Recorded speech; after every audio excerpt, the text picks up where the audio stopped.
What is going on today, guys? So today we are hopefully going to be trading this Jeep Grand Cherokee. It's an 08 3.7 all-wheel drive. It's got a bunch of miles on it. I picked it up for nothing. It had really decent tires, which is pretty much the entire reason that I bought it, as well as the radio. Helped a buddy out. It was kind of cheap, but hopefully now today we're gonna go trade it for something a whole lot cooler.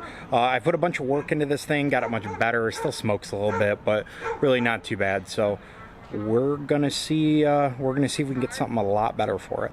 So yeah, let's hit the road and go see if we can get a trade going. All right, so we did actually end up trading that Jeep for a 94 Mustang. So I don't know if it's gonna pick up quite too good here. So let me grab a little flashlight action.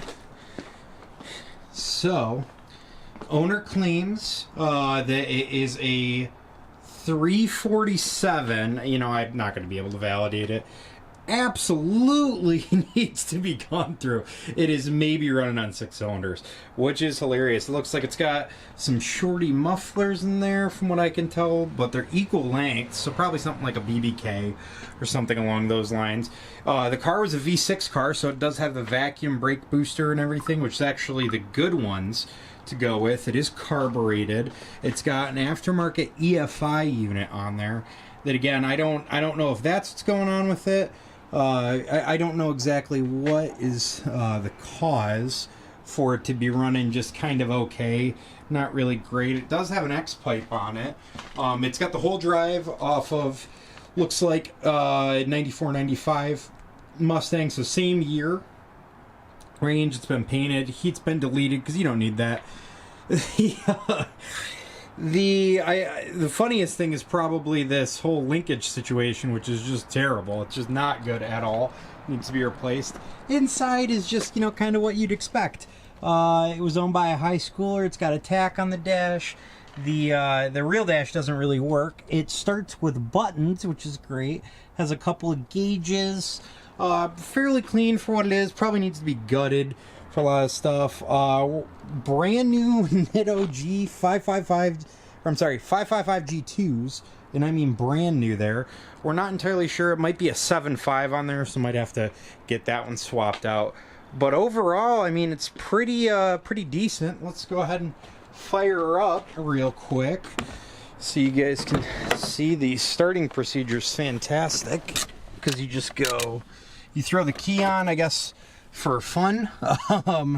Flip that right there. Yeah, I think you still need that. Flip this and then make sure she's not in gear. Fires up reasonably well. Hilarious, this tack is set in 4-cylinder mode. I was driving it back and I was like, this thing is not doing 4,000 RPM. This is maybe 2,000 RPM. And lo and behold, if you look in the back on these, she's stuck in 4-cylinder mode. So, ugh. But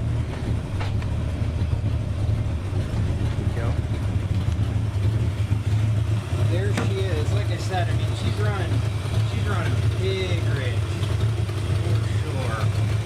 So looks like there's a little bit of oil there, but I mean, overall not horrible. Starts to clear up there on the top end, but yeah, definitely needs a little bit of work overall for sure. Probably get this all cleaned up, see what's going on with it, and yeah, I mean, overall can't be too upset with what we went ahead and picked up. Let me kill this thing real quick. There we go. So let's see. All right, so I was into that Jeep for about $1,700. I would say it's got a T5, V8 T5 too out of this. Whatever, even if it's just a 302, it's pretty healthy for what it is. But like I said, it feels like it's only running on 6 cylinders. No matter what, I'm gonna get my money out of this car. So I've got, you know, I have this one sitting in the garage that still needs a bunch of stuff I can rob parts of. That's the Fox body. I mean, overall, I'm going to consider this a huge win and a good trade. Facebook Marketplace strikes again. What is going on today, guys? So it is daylight. We have the new 302 SN95. We got the Fox body over there and a couple of parts. So I wanted to do this a little bit more in the daylight where you guys could see. I'm starting to think it's not a 347. Not really a huge deal. There's some weird bracket for this one, which I can't tell if it's backwards or flipped or what's going on. But I do want to add heat to the car because, as you can see right there, there is no heat currently. Not a big deal. We got a port right here as well as a port right here, but this one's running into this bracket. I don't know if the bracket's misinstalled or what is. I can't even tell if that's the correct bracket for one of these cars. The alternator does appear to be correct from what I can tell, but I'm not entirely sure about that, so we'll have to come back to that. But what I wanted to do is, you know, here is all the spark plugs. Let's see if we can get that to focus. Just like that right there. So as you can see, a bunch of them broke. I got a couple of them over there. That one broke as well. Every single one of these has been insanely carboned up like crazy, to the point where it's just like actually a little bit wild how bad they were. So went ahead and got some new. Went ahead and grabbed some new spark plugs, got some new wires, I got some new insulators because a lot of them were burnt up, grabbed some header gaskets and some new bolts just in case, as well as we got these cool aluminum separators. The only reason why I wanted to do that is because of how this one, it's got an HEI ignition, HEI distributor on it already, so I'm not like super thrilled about how all of this cleans up, at least as of right now. I'm pretty sure I need to redo like every single part of wiring on this car. This is also hilarious. So the clutch pedal feels really weird. Well, that's probably because it's not bolted to anything. So that's the main clutch line right there. The brake lines are incredibly close to that header. It's kind of a mess. So I need to redo a bunch of the small stuff on this car. But what I want to do is I want to see if changing the plugs and wires out, clean up the mess. From there, we could probably dial the timing in a little bit more, as well as dial in the carbs. So I'm going to get to replacing that, and we will circle back from there.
Okay, so we did get all of the wiring done. We went ahead and took care of, I went and put these separators on. They're kind of cool, and they're pretty cheap too. I think there was like 10 bucks for all of them. So we've got new plugs, new wires. I went ahead and redid the battery terminals as well to get everything cleaned up, because those ones were not the greatest. So now I'm going to hop in and fire it up and see if we clear up that mess.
Well, there she is. So that's going to do it for us tonight. There's still a little bit of a vibration. I want to get the timing dialed in. Funny enough, I have a timing light. I've never done timing, never done it correctly. So I'm going to get somebody over here that knows how to do timing a lot better, and then we're going to go from there. So we'll call it there tonight, and catch you guys next time.